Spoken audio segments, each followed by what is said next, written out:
Hello, everyone. This is Gadi here. I have someone super, super special to me that is going to be joining us today. Sush has been a source of inspiration for a lot of people at Nutanix, but for me specifically, she was my first manager here. Back then, she created a team that felt like a family. She was very nurturing, very supportive, very empowering, and she believed in each of us before we even fully believe in ourselves. Today, she is going to share her story about her journey, her leadership, and the moments that shaped her along the way. Sush, I'm super happy to have you join us here today. I'd love to hear about you. If you'd like, we can start with the beginning. Originally, what drew you into the IT industry? Was this the path that's something you always envisioned for yourself? Yeah, no, thank you so much, Kathy, for having me here. Absolutely thrilled to be doing this. And especially with you, Adi, because you know what, we have a special connection, and I really am so happy that we're doing this. Going back to your question, what drew me into this industry, and is this the path that I always envisioned for myself? I think I would say yes, because I was a biochemistry and physics undergraduation student. And At the time, in the second year, in fact, those days, it used to be 3-year program, graduation program. And at the time, I came across a government program in India that was offering a 1-year free programming course in COBOL and C++. Intrigued me. I said, you know what? Yeah, computers and academy and whatnot is really a great this thing. It was unaffordable if you go to a computer academy. So, and my father was in Air Force, so you can imagine we couldn't afford. So, when government program came, I immediately enrolled and I said, okay, let's just do this. And the logic and the structure of programming, it attracted me. I was so happy that I was doing this. I developed the entire library management program. It was a 1-year program that government was running it, especially for girls. So enrolled it, and that I think got me into IT. Because straight after doing this 1-year course, I went into working as an instructor in a computer academy institute, and then after that there was no looking back. The pace of innovation, the sharp minds, and the intellectual people that you get to interact with, and the energy. I mean, the technology has always been a fascinating field. So my curiosity just continued. It turned into a lasting passion, and yeah, I stayed in the industry ever since then. I love that. I know you said there's no looking back. I just want to look back a bit for the earlier years. What Sure. are some of the most important lessons that you learned earlier in your career that shaped who you are today? So there are a couple of things, right? So those days, again, women were few in technology world. So and again, coming from the army background, it was definitely resilience. I would say is the first one. But I learned the meaning of resilience to be not only continue to push through. No, it also meant that sometimes you got to pause, you got to learn, and then you got to pivot. And that's what resilience meant for me. That defined the challenging moment sometimes as to how do I come out and how do I deal with those. Second is, I think, curiosity. Curiosity is something that kept me growing. I always ask questions. And initially, when you are starting your career and when you are just one among so many people or so many men, you hesitate to ask questions, basic questions, when you don't understand, thinking that maybe I'll ask stupid question, right? Maybe the question is not great. But I think I pushed myself to continue asking questions, finding those people who were willing to help, explored, and never stopped learning. And the third thing, very, very important, is the relationships. Radhi, when back in 2000, when I started my career, there are people from back in 2000 that are still in touch with me, that are still my friends. Oh, Um, wow.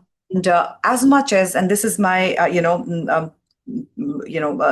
an advice, you can say, that as much as technical skills are important, business skills is equally important. And the people that I invested in at the time or along the way, they chose to invest back in me. And that is where I think whatever success so far I've had, it's probably because of that.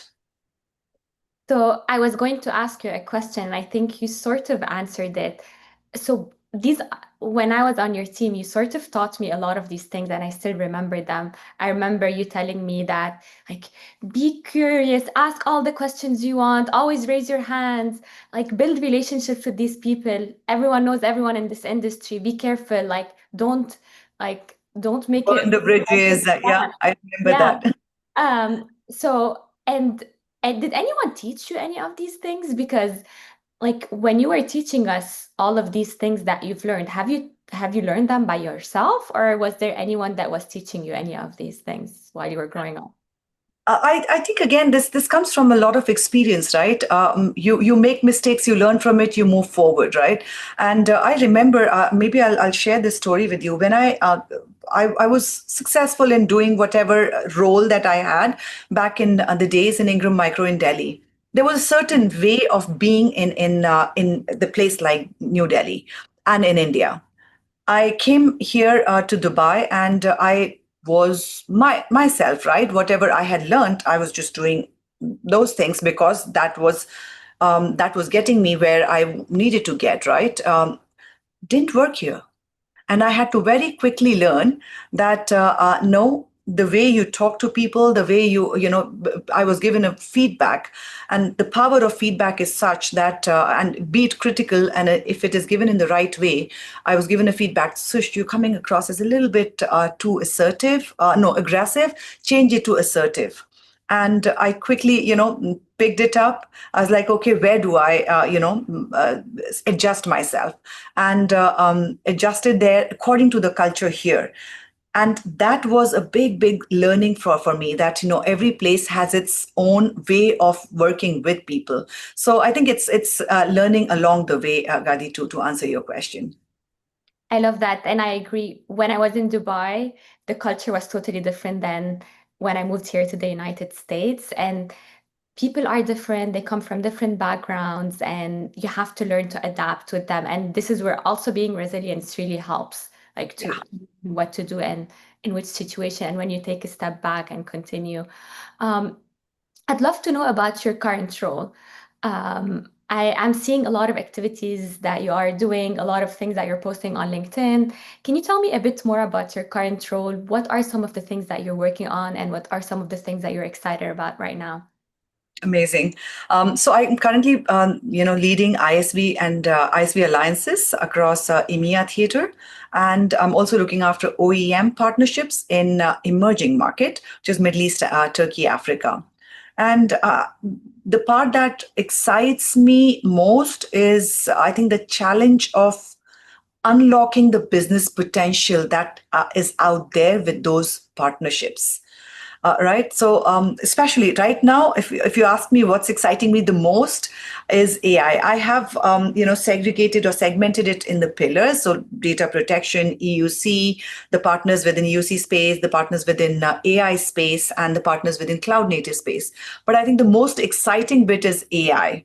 I really, really, enjoy identifying where is that mutual value, where is that joint proposition that can, we can be leveraged to unlock some of those expansion opportunities within our install base, or get to the new customer base and everything. So monetizing those partnerships, I would say, and driving the real outcomes. The other bit that I really, really I'm loving in this role, I've been in this role for almost 3 years now. And when I started in this role, I was like, oh no, I knew a little bit about containerization market, for example, or the technology, but not enough to sound or be credible when I talk OpenShift, for example, in front of our folks. So the steep learning of the technology, wherein every morning I would go out for morning walks, and I'll have something or the other tutor video that is running, or audio that is running in my ears about OpenShift, about containerization, about Kubernetes platform, about anything, right? So that steep learning that comes with every new partnership is something that I have been enjoying the most in past 3 years. Right now, or last 6 months to 1 year, it's AI. So just challenging yourself, what do I not know, and how do I learn it? Who do I go to? That's the exciting part of it, I would say. I love that. And this is what's nice about working in IT, right? That there's always so many new things. Everything is exciting. You're in the middle of everything. and like Correct. everything that's booming, you're already working in it. So learning about it makes you different and it makes you more of an expert and different than everyone else. And you are doing more than that, right? I also saw that you took courses in addition to everything you're doing from work. Like I saw you took an AI course from MIT, like a leadership course from Columbia Business School. Can you tell me a bit, first of all, what motivated you to pursue these courses? And have you found that beneficial? Do you recommend people to go outside of what their daily life and look for something from other courses and take? Do you think this is helpful? Absolutely. No, absolutely. And that's a good point. It's extremely important, at least in our industry, extremely important to be doing that continuous learning.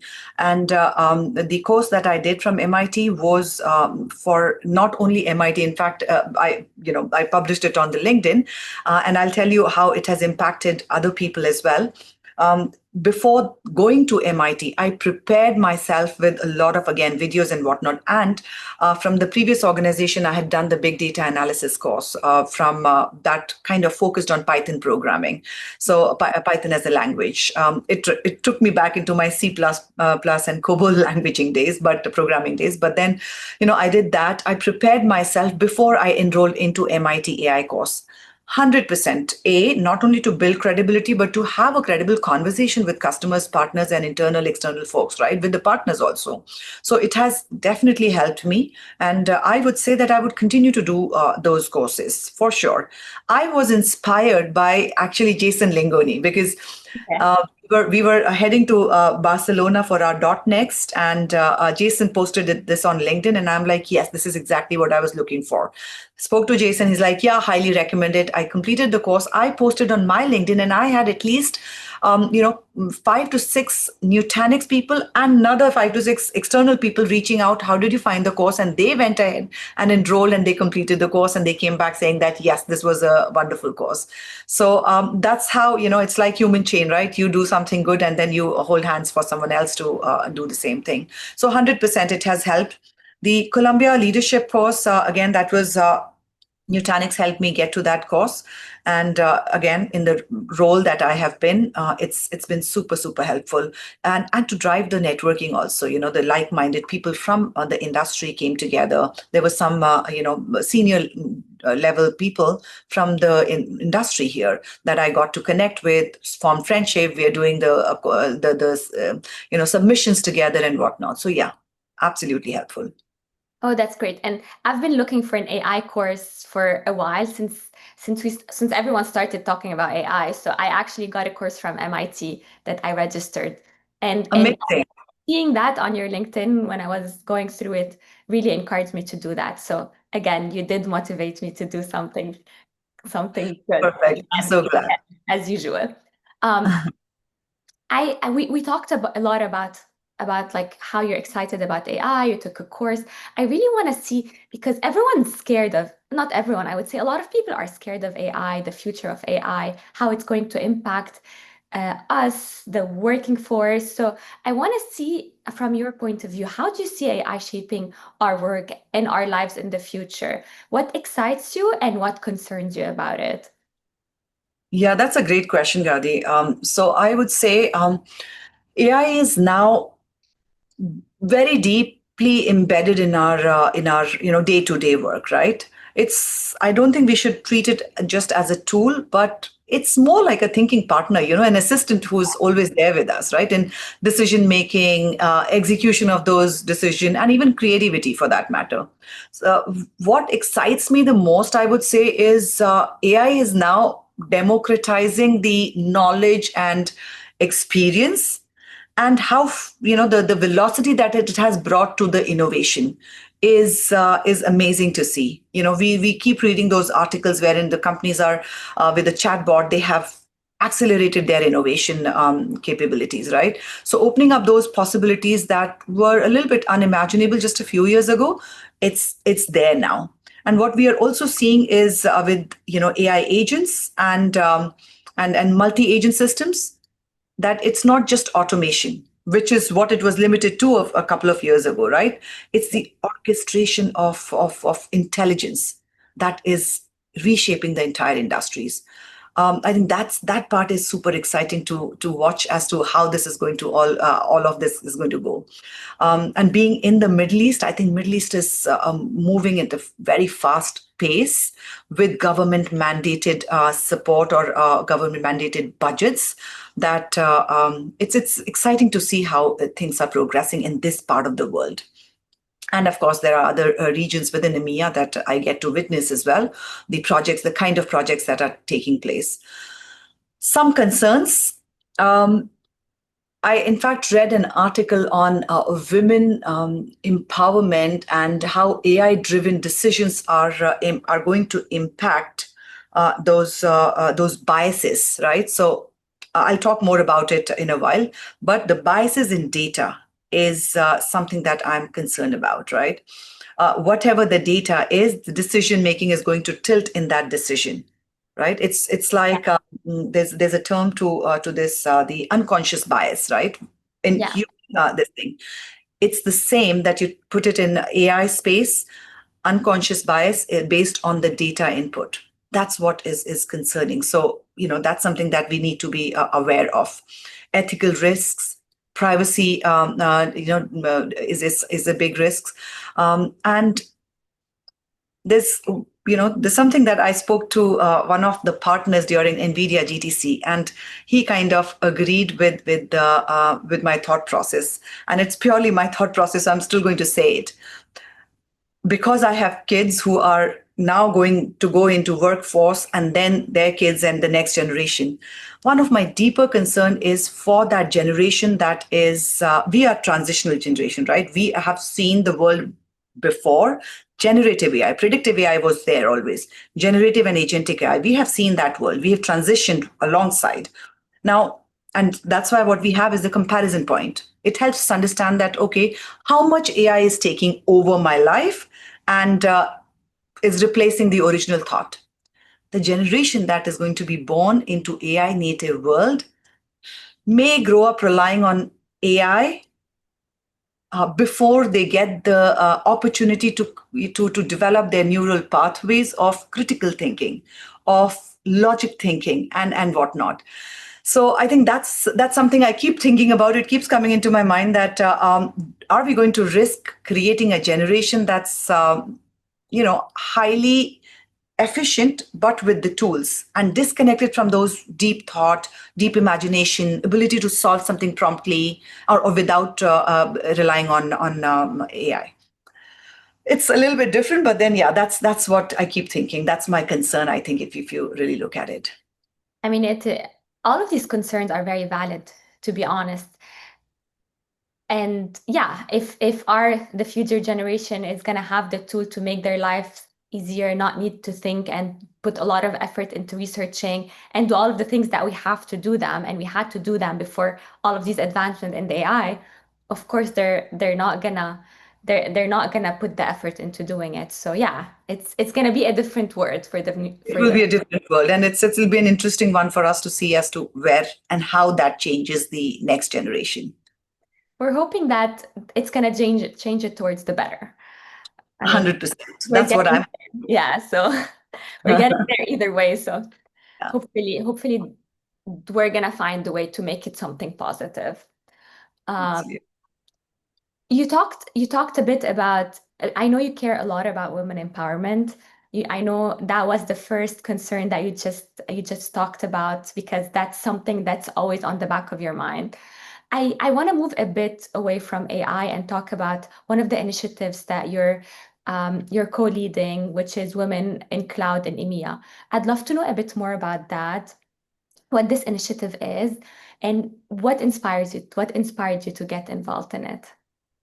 Before I start saying anything on this, I want to applaud you for leading this Women in Nutanix initiative across worldwide. And you guys are doing a brilliant job. I mean, together with Desiree and Prabita, you guys are doing an excellent job. So I would give a credit to yourselves also for inspiring us to think in that direction. but and taking this forward and letting us, this Women in EMEA initiative to be the subset of Women in Eugenics. It's just that we needed gravity, we needed to be close to EMEA countries and regions. So we thought of creating this and learn from each other. And then, some of your initiatives, in fact, we bring it as part of Women in EMEA initiative and, try and take it forward and deeper into the regions. So thank you for doing that, first of all. We're all working towards the same goal. I think Absolutely. that's what we all want at the end. So tell us about it. Yeah. So coming to the, what inspired me, or, this is something that living through, or the whole journey has been that we need more women. We need, human is tribal, right, in nature. So when we have our tribe supporting and working together alongside similar challenges, similar issues, and you have a helping hand, things just become a little bit more easier, right? And that's the emotional aspect of it. But the rational aspect of it is that gender gap in technology segment is still significant. And at Nutanix, it's slightly wider than the industry average. This is something that we have done the analysis and we know that. Um, there are enough researches out there that shows that companies perform better with balanced executive leadership, right? When there's a balance on the board table, when there's a balance on the executive table, it's not just the diversity checkbox. It is a real business advantage.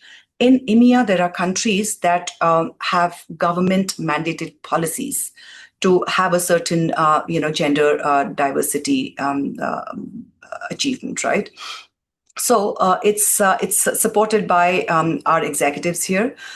Women in EMEA initiative is, as I said, it's under Women of Nutanix umbrella, and this is something that we are the goal is to really create the visibility, opportunity, create the community for women, not only within Nutanix, but across the ecosystem, be it reseller, GSI, ISV partners, OEM partners, bringing all of them together. And the inspiration really came from realizing that we have amazing women across Nutanix and in our partner ecosystem. And we often operate in silos. So why not bring each other together, create a platform, lift each other up, get collaboration amongst everybody, and then the impact is suddenly so much more, right? And I have, not I, in fact, we all have support of each other, some incredible EMEA leaders that have come together, Carmen, Pepin, Reshma, Sara Beliti, Christelle, Andrea, Daniela, and then we have more hands, regional representations and whatnot. So it's I think, going very well towards the goals that we have set ourselves out for. So yeah, it's not just about the events.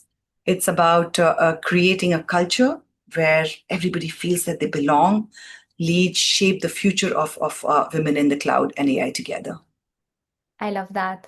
And we need to create the space for people to feel that they belong, right? And this is what you do best, I think. And this is why I think this initiative is already doing great and it's gonna do better.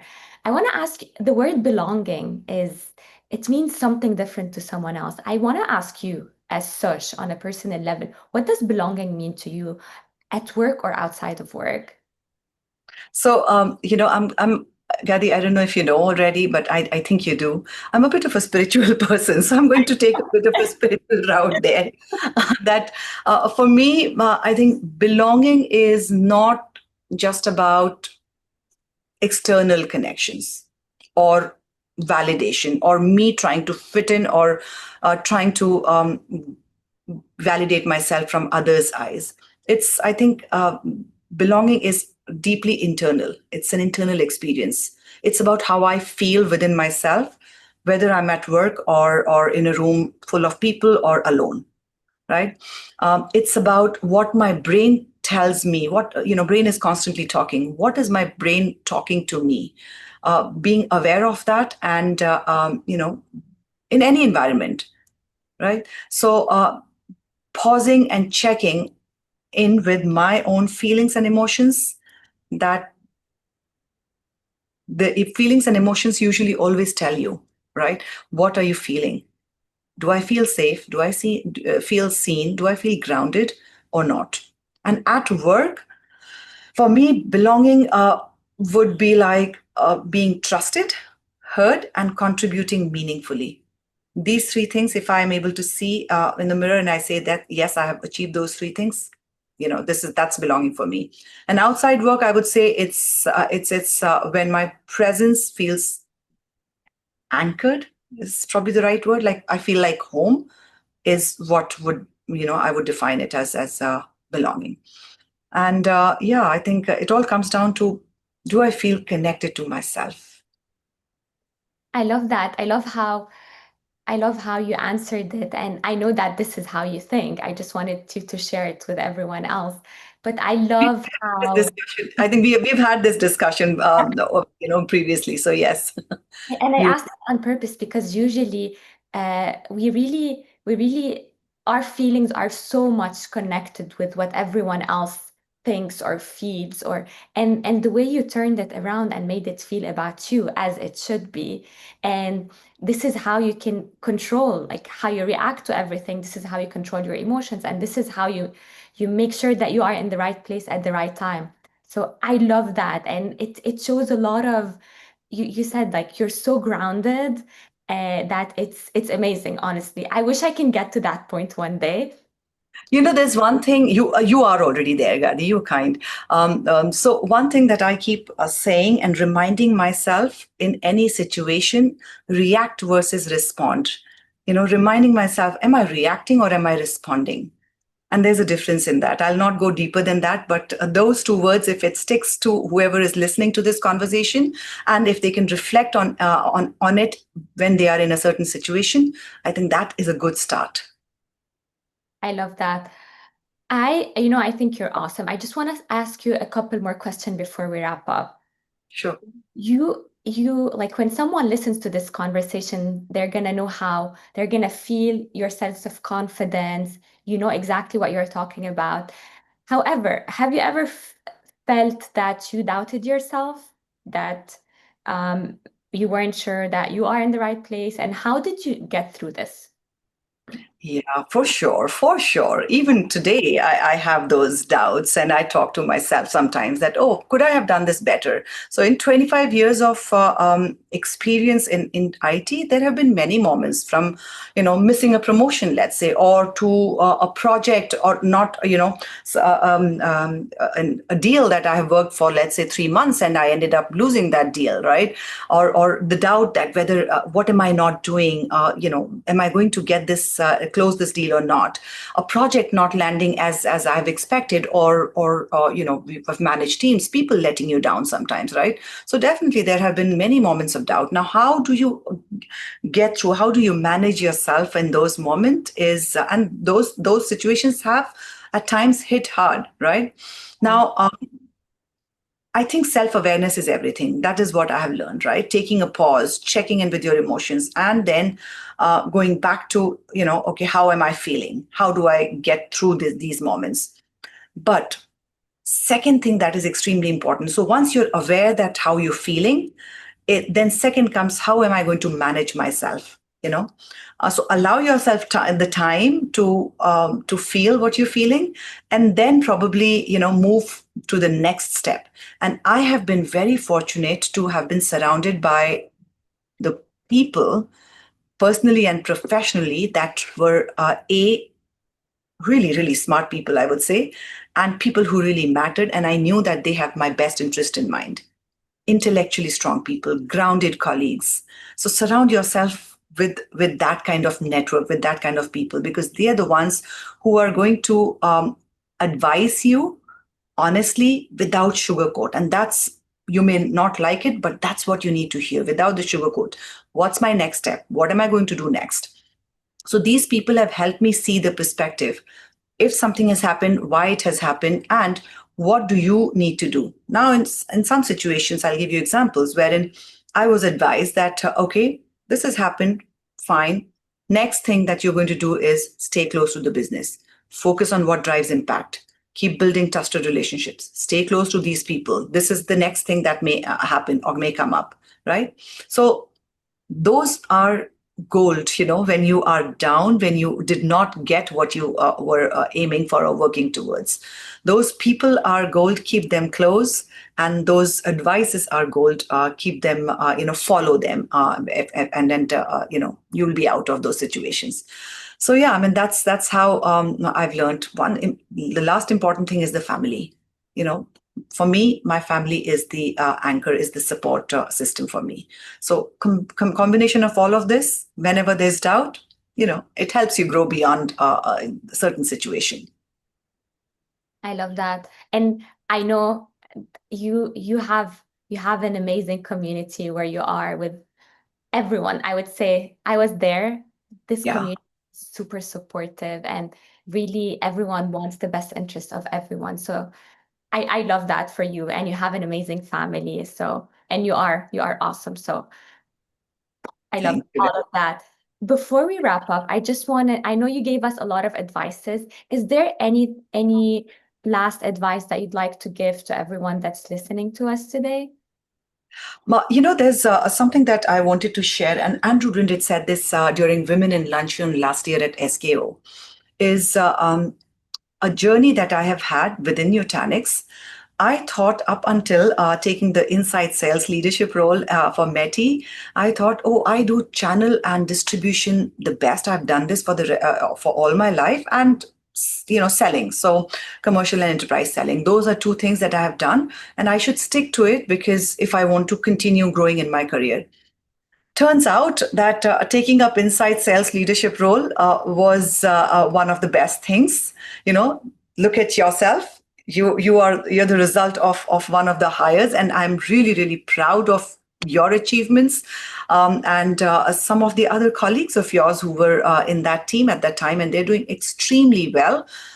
That's the sense of achievement for me. I little bit somewhere I feel that yeah, I was part of your journey, um, and the learning that came alongside that. Moving on from inside sales, I took up customer success role. Again, something that is completely, not something that I've done before. And I was the co-founder for when Nutanix was moving from software to subscription business within EMEA, setting up the tools and tools like CS360, hiring so many people in the customer success team, and interacting with. So it was like it was flying the plane whilst putting it together, right? So that was the experience that I had, and all of that led me to Alliance's role in Nutanix.